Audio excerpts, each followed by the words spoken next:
Boa tarde. Fábio Dantas joga a toalha e desiste de concorrer ao governo estadual. Mortes por gripe no Brasil aumentaram quase 70% neste ano em relação a 2017.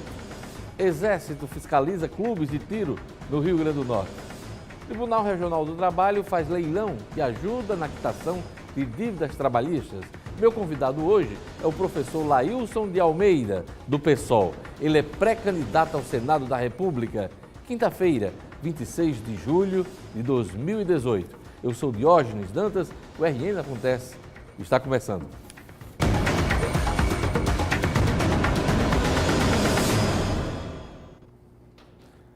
A população do Rio Grande do Norte já beira os 3.800.000 habitantes. Os dados são do IBGE. Vanessa Camilo tem mais detalhes. Como você se imagina daqui a 42 anos? Creio que eu já vou estar com o meu emprego, minha família formada, estabilidade financeira. Pretendo estar em um bom emprego, já aposentado, nesse caso.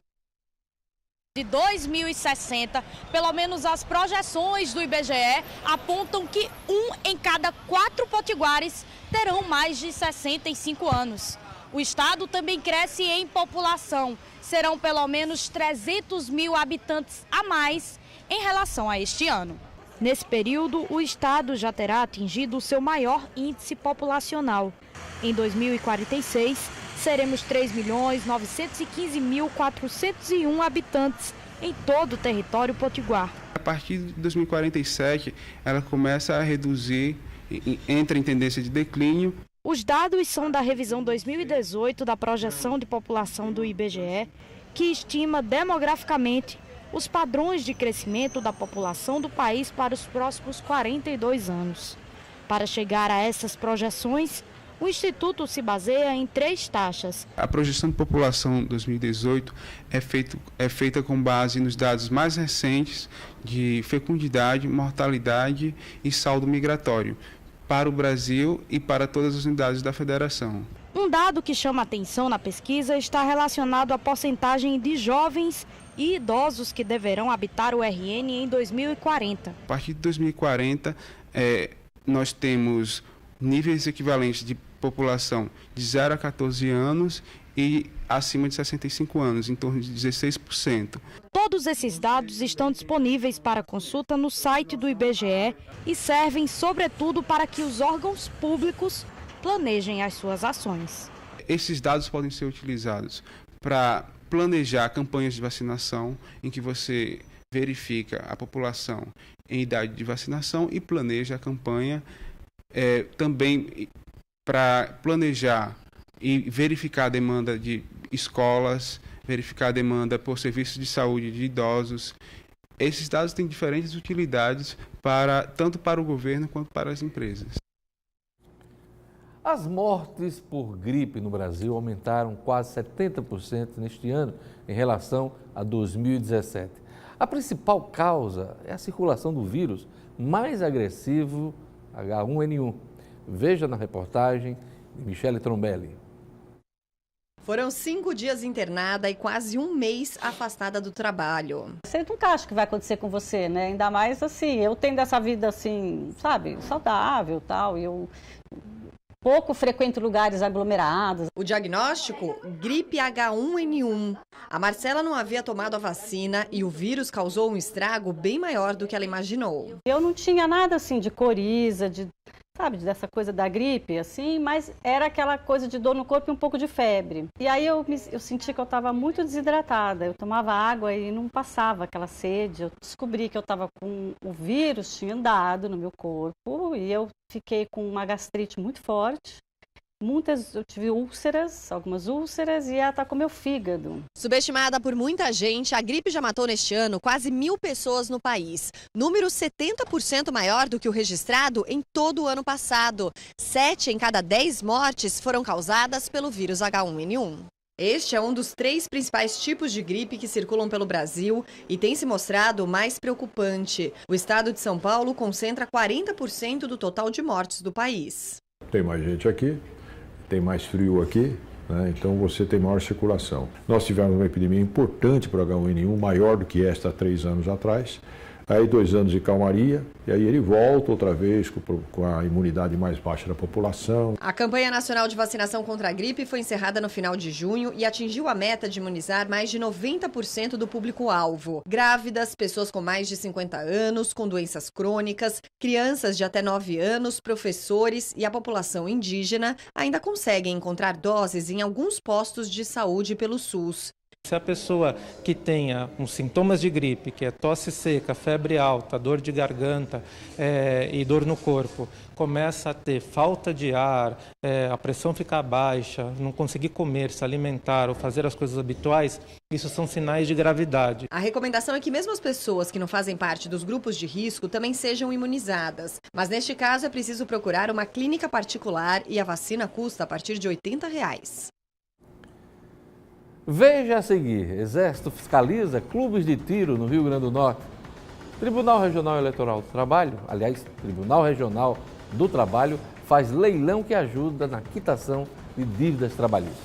O RN acontece e volta em instantes.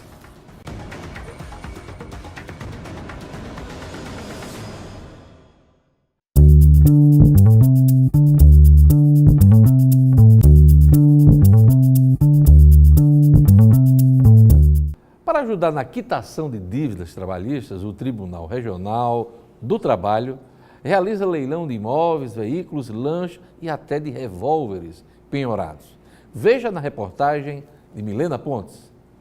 Ao todo, 34 lotes serão leiloados pelo Tribunal Regional do Trabalho da 21ª Região.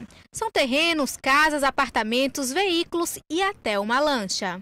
Os bens foram penhorados para pagamento de dívidas trabalhistas. Processos que chegaram já na fase de execução e os devedores não quitaram as dívidas, então a justiça entra no patrimônio do devedor, pega os bens e leva a leilão para que com o dinheiro apurado nesse leilão sejam pagos os credores, né, trabalhistas, no caso os ex-empregados que têm ações aqui na justiça. Um dos destaques é o terreno onde fica a garagem da Viação Nordeste, na esquina das avenidas Interventor Mário Câmara com a Lima e Silva, avaliado em cerca de 6 milhões de reais. A lista com todos os itens que serão leiloados e o edital publicado pelo tribunal podem ser acessados pela internet e os interessados já podem começar a fazer os lances online. O leilão presencial será realizado no dia 2 de agosto em um hotel na Zona Sul de Natal. Aconselho as pessoas que têm interesse de fazer a aquisição de algum bem que visitem antecipadamente o local, vejam como vejam o estado do bem, para que depois não tenha surpresa, né? Para que a pessoa tenha condição de fazer um lance de acordo com aquilo que ela acha que realmente o bem vale. Eleições 2018. O vice-governador Fábio Dantas, do PSB, desistiu de concorrer ao governo do estado. Ele se lançou na disputa nos primeiros meses do ano, após o agravamento do desgaste político do governador Robinson Faria por causa do atraso de folhas, servidores e do aumento da violência. Na época, o governo vivia o auge da crise fiscal com a perspectiva sombria de mais atrasos no pagamento de fornecedores e dos servidores. Fábio Dantas percorreu o estado nos últimos 5 meses, pregou mudanças, mas não conseguiu sensibilizar as principais lideranças políticas do estado. Nem o PSDB, que lhe estimulou no primeiro momento, para logo em seguida lhe ignorar e fechar com o governador Robinson Faria. Fábio Dantas não decolou seu projeto eleitoral, como se verificou nas pesquisas de opinião. Enquanto durou, sua pré-candidatura oscilou de 1% a 3%. Este último percentual foi do Ibope, divulgado no último domingo. Sem apoios significativos, Fábio Dantas foi pragmático ao desistir da candidatura esta semana. O PSB abriga os deputados Ricardo e Rafael Mota, pai e filho, que ainda não encontraram as condições de brigar pela reeleição. Ricardo Mota, Assembleia Legislativa, e Rafael Mota, Câmara dos Deputados. Eles estão com as portas fechadas nos grupos de Fátima Bezerra e de Carlos Eduardo Alves. Resta-lhes o entendimento com o governador Robinson Faria, que Fábio Dantas ousou confrontar meses atrás, almejando a cadeira do governador. Por uma questão de sobrevivência política, tudo leva a crer que Ricardo e Rafael Mota serão acolhidos na coligação de Robinson Faria. São as conversas em curso, é o que se comenta nos bastidores. Vamos esperar o desfecho de tudo. Operação Impacto. Calma. Exército fiscaliza clubes de tiro no Rio Grande do Norte. A reportagem é de Vanessa Camilo. A Operação Impacto foi deflagrada no início da semana e tem como alvo clubes de tiro no Rio Grande do Norte e na Paraíba. O objetivo principal é fiscalizar a conduta administrativa desses clubes de tiro, porque eles têm que controlar as armas que eles têm, as munições que eles têm, o controle dos seus atiradores que são associados, que também são fiscalizados pelo Exército, o controle de frequência e de uso de armamento e munição nesses clubes. Todos os clubes de tiro aqui do Rio Grande do Norte e outros 3 na Paraíba estão sendo fiscalizados. A ação conta com o apoio das polícias civil e militar, do Corpo de Bombeiros, de profissionais das secretarias de tributação e dos institutos de defesa do meio ambiente dos 2 estados. As polícias nos dão apoio caso seja necessária alguma ação policial, porque o Exército nessa atividade não tem poder de polícia. A Secretaria de Tributação vai verificar toda a parte de tributação dessas associações, desses clubes, se estão todas de acordo com a legislação. No total, 7 equipes da 7ª Brigada de Infantaria Motorizada participam da operação, que deve durar até o fim do dia. Quando ocorrem algumas alterações, são alterações apenas administrativas, para as quais nós estabelecemos um termo de ajuste de conduta com a instituição e ela se compromete a corrigir e nos apresentar essas correções. Bora correr? As inscrições para o Circuito Nordeste de Corridas, etapa Natal, foram prorrogadas, hein? Confira.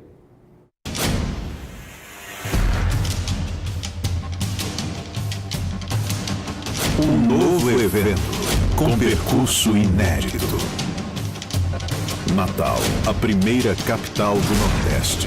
Mais de 2.500 corredores estarão no Circuito Nordeste de Corridas. 4 de agosto, na Arena das Dunas. Esperamos você.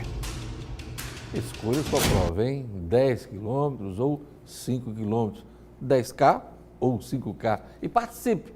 Acesse www.circuitonordestedecorridas.com.br.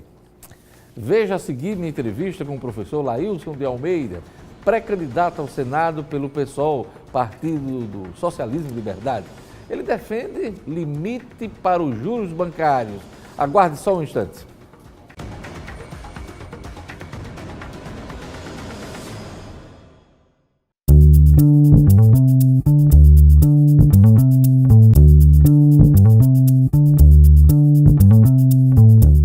Por ele, os juros bancários deveriam ser limitados. Na Constituição de 88, os políticos até tentaram limitar os juros em 12% ao ano, mas logo isso caiu. Limitar os juros da economia é uma das ideias do professor Laílson de Almeida, pré-candidato ao Senado pelo PSOL. Boa tarde, professor. Boa tarde, Diógenes. Esta é a segunda tentativa do senhor disputar o Senado da República. Isso. O que mudou de lá para cá? O cenário político, né? Um processo de degradação da vida política brasileira. Ou seja, a corrupção, que sempre foi um processo, é um processo antigo, não é novo, né? Agora ele está sendo desvendado com maior clareza, né, na atualidade. Eu acho que ele muda completamente o cenário e abre perspectiva de mudanças nesse cenário. O senhor apoia a Lava Jato? Apoio, muito embora que há algumas questões que têm que ser discutidas em relação à Lava Jato. A questão da parcialização de setores do judiciário. Eu acho que esse debate tem que ser travado para termos uma justiça equânime. A Lava Jato atingiu vários partidos, políticos de várias legendas que estavam envolvidos aí nessas denúncias dos últimos anos. Mesmo assim, o senhor acha que houve seletividade? Seletividade. Se observar bem, algumas figuras foram duramente atingidas. Muito embora que o processo, né, de corrupção é uma coisa que está aí desvendado, né, e tem que ser combatido de forma dura. Eu comecei essa entrevista falando da questão dos juros, né? Isso. Por que o senhor defende limite para os juros, já que o mercado fica livre, inclusive, aí para estabelecer essas taxas? Se um estudo aqui na América Latina coloca o seguinte, há uma variação entre os países de entre 15% a 20% do limite acima da inflação. Tá? Então, essa é a tendência. O país que tem o maior índice é o Peru, que é 50%. Portanto, assim, é necessário coibir esse abuso, que é uma cobrança abusiva, extorsiva. Por que o senhor fala em abuso? Porque, assim, vai além do que é racional em termos de lucro. Né? Porque você considerar, por exemplo, 15% ao mês, numa inflação que dá em torno de 0,5%, né, em média, e, portanto, 3%, 4% ao ano, é inaceitável você ter 15% ao mês e 444% ao ano. Portanto, é uma escala, é uma faixa que vai além do que nós consideramos racional. Portanto, limitar é estabelecer um combate efetivo à usura. Mas como fazer isso tendo o governo brasileiro como o maior estimulador do mercado, porque vai lá para captar e financiar seu déficit, seu buraco financeiro? Como fazer isso se o governo brasileiro estimula? É exatamente mudar a macroeconomia, é estabelecer novos parâmetros na economia, portanto, estabelecer limites, certo? É regulamentar a economia em alguns aspectos, inclusive a cobrança de juros. Tem que passar pelo processo de regulamentação para permitir que a sociedade desafogue. É importante lembrar que, atualmente, entre 10 brasileiros, 4 estão inadimplentes e a maior parte é juros financeiros. Quer dizer, entre 10 brasileiros, 10 estão devendo e devendo muito, é isso. E a coisa é séria porque isso significa 10% da renda líquida da população, né, dos consumidores. E esse dinheiro teria uma importância vital no sentido de dinamizar e irrigar a economia interna, estimular o mercado interno. Limitar juros, interferir no mercado financeiro, isso não ia resultar em quebra de contratos, professor Lailson? Não. Porque, inclusive, os grandes países capitalistas, eles têm uma legislação que regulamenta isso. Né? E, inclusive, seria necessário, rever o sistema financeiro, pulverizar, para não termos um sistema cartelizado, como é hoje no Brasil, que aprofunda esse processo, que faz com que o sistema financeiro ele exerça um controle maior na determinação do processo econômico. Como eu já lembrei, os políticos no Brasil tentaram limitar a taxa de juros, 12% ao ano, mas logo depois da Constituição de 88, depois que ela foi promulgada, eles tiveram que, inclusive, aprovar uma emenda voltando atrás. Luiz, já se tentou aqui. Agora, por que não deu certo na sua avaliação? É importante analisar o perfil do Congresso. Né? Ou seja, a grande tarefa, a grande meta nesse processo eleitoral é a realização de profunda mudança no perfil do Congresso. Né? Esse Congresso, na realidade, ele não representa o conjunto da sociedade. Né? Há uma interferência clara do poder econômico na definição dessas maiorias no Congresso. E essas maiorias servem exatamente a esses setores hegemônicos, principalmente o capitalismo financeiro, o sistema financeiro. O senhor é pré-candidato do PSOL ao Senado da República e é professor aposentado. Isso. Como é que o senhor vai encarar o debate da educação em caso de eleição ao Senado da República? É mudar exatamente assim. A mudança tem que ser feita a partir da economia, do modelo econômico. Né? É necessário estabelecer um novo pacto federativo que estabeleça claramente as prioridades. Então, a educação, por exemplo, tem que ser política de Estado. Certo? Tem que ser política, ou seja, a educação tem que ser fundamentalmente pública. Certo? O setor privado é um setor complementar. Então, o Estado tem que investir maciçamente na educação. Nesse sentido, tem que abrir o orçamento exatamente para esses três setores, educação, saúde e segurança. O senhor não considera que já há muito investimento no setor, criação de fundos básicos da educação, estabeleceu-se inclusive um percentual do PIB brasileiro para o setor? O senhor acha que não, está muito nada aquém. disso? Não, está muito aquém. Para você ter uma ideia, hoje no orçamento federal, nós temos em torno de um pouco mais de 4% para a educação. Isso é insuficiente, ou seja, no orçamento de mais de 3 trilhões e 500 bilhões, você tem em torno de 110 bilhões. Portanto, ela não possibilita um enfrentamento mais arrojado em termos de atender a demanda da sociedade. E é importante lembrar que a educação ela vai desde a creche, ou seja, um investimento pesado para você começar a criar uma base fundamental no processo de ensino, de aprendizagem, até a universidade. Outros setores da nossa vida, da nossa sociedade, precisam também de investimentos pesados. Além da educação, o que estaria no seu radar? Saúde. Aqui, hoje mesmo foi abordar a questão de vacina, né? A falta de investimento. E eu quero aproveitar essa oportunidade para fazer uma grave denúncia.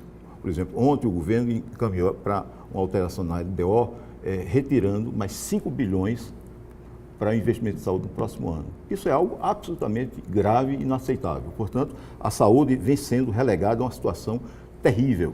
E as consequências estão aí colocadas. Falta de assistência, falta de estrutura na rede hospitalar. Enfim, a saúde vive uma profunda crise. A Lei de Diretrizes Orçamentárias, que é a LDO, ela foi aprovada recentemente pelo Congresso Nacional. Além de saúde, claro, muita preocupação com a segurança pública. Isso. E é importante lembrar que uma política massiva na educação, ela tem um papel fundamental na questão da segurança, porque ela tem um caráter preventivo. Inclusive, quando nós falamos em educação integral, ela está exatamente criando as bases para uma política de segurança mais consistente, né, ao longo do tempo, a médio e longo prazo. Na última pesquisa do IBOP, Lailson de Almeida, candidato do PSOL, pré-candidato do PSOL, aparece aí com 7 pontos percentuais. O senhor ficou surpreso com essa preferência do eleitorado? Não, de certa maneira sim, porque assim, em função da própria estrutura, né, e do partido, a dimensão do partido.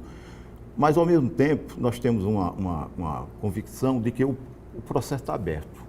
Está aberto. A eleição para o Senado está aberta. Está aberto. A sua avaliação? Isso, até pela crise, né, que nós estamos vivendo, esse cenário de crise, ele abre espaço para um debate importante no sentido de encaminhar a sociedade para um outro rumo, certo? Inclusive com combate efetivo à corrupção, que não depende de bravatas. A corrupção tem que ser uma ação estruturada do Estado, né? A criação de mecanismos que realmente crie condições. E nós temos proposta, inclusive, para encaminhar no Senado, no sentido de combater efetivamente e a curto prazo o processo de corrupção. Como assim? Como seria feito isso? Seria o seguinte, nós temos, quando se detecta o crime, né, o ato de corrupção, abre-se uma ação penal, que é um processo longo, demorado, que demanda muitos anos, né? Ou seja, a nossa proposta seria no sentido de correr paralelamente um processo administrativo de inabilitação, que teria um período curto, com amplo e absoluto direito de defesa, mas curto, para exatamente afastar aquele agente, né, acusado de ter praticado corrupção, afastar do setor público. Portanto, ela teria um papel importante de limpar, né, de depurar a estrutura pública, né, dessas figuras.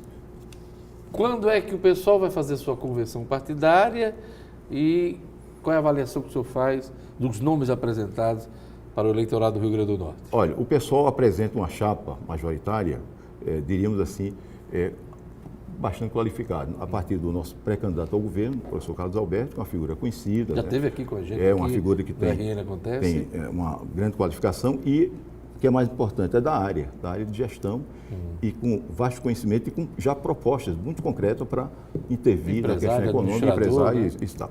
E para o Senado nós temos 2 candidaturas, a nossa, né, e a da professora Thelma, que é uma figura histórica no sentido da luta, do ativismo social.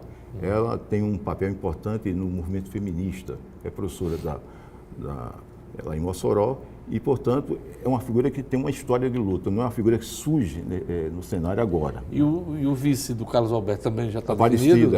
Está definido. É uma servidora técnico-administrativa da universidade, vinculada ao movimento sindical, né, membro do Sinteste, que agora deve ter se afastado por conta do período eleitoral. Assim, é uma figura que tem militância política, né, na área sindical e que, por extensão, na área política. E nós temos uma nominata muito boa, excelente, com nomes excelentes para deputado estadual e federal. Portanto, o pessoal surge, apesar de ser um partido pequeno, mas com candidaturas que tentam dar resposta às demandas hoje da sociedade. O pessoal, na última eleição, teve uma atuação importante, ficou em terceiro lugar para a corrida estadual, né? Isso, para o governo do Estado, isso. com o professor Robério, Isso. na ocasião, disputando ao lado Isso. de Henrique Eduardo Alves e Robson Faria. Rapidinho, sua avaliação para a disputa presidencial. Olha, está indefinido, né? Até porque nesse cenário hoje o nome mais forte, e até diria, né, invencível, é o Lula, né? Está preso. Está preso. Curitiba, É a né? situação que trunca o processo. Então, a partir dessa situação, nós temos uma situação de indefinição, né? Mas eu não tenho dúvida, apesar de toda a situação, né, vivenciada pelo Lula e tal, ele é uma figura central nesse processo eleitoral. Mas Lula é do PT. Eu queria que o senhor avaliasse o candidato do PSOL, Isso. pré-candidato, no caso, Quando você pré-candidato Guilherme Quando Boulos. você colocou assim, pensei que era uma visão mais geral, mais Guilherme ampla. Boulos. Olha, é uma candidatura qualificada. E ele tem duas qualidades essenciais no político. Ele é um militante, né, e não é um militante, já tem mais de 16 anos na militância do movimento social, né, no movimento dos trabalhadores sem tetos. Ele lidera, coordena um movimento importante, um movimento social, que é o Povo Sem Medo. Então, ele tem uma inserção na luta social muito grande. E tem o preparo intelectual, né? É formado em filosofia, é escritor. Portanto, ele tem uma proposta aberta, clara, de mudança, de intervenção nessa crise para mudar a realidade Pela brasileira. primeira vez tem uma pessoa de origem indígena como... Isso, Sônia Guajajara, ela representa exatamente vice, né? esses setores que sempre são marginalizados, não só na sociedade, mas no processo político. Então, esses grupos têm que ter voz, têm que ter uma posição concreta no processo político. Pessoal, quando a convenção? Vai ser sábado. Ok, obrigado. O RN Acontece fica por aqui. Obrigado a todos pela audiência. Siga com a programação da Band Natal. Vem aí a reprise do nosso programa. Aliás, vem aí o programa Boa Tarde Cidadão com Vanessa Camilo. E a reprise do programa você vai acompanhar no portal nominuto.com. O RN Acontece volta amanhã. Até lá. Amigo, obrigado, viu? Rapaz,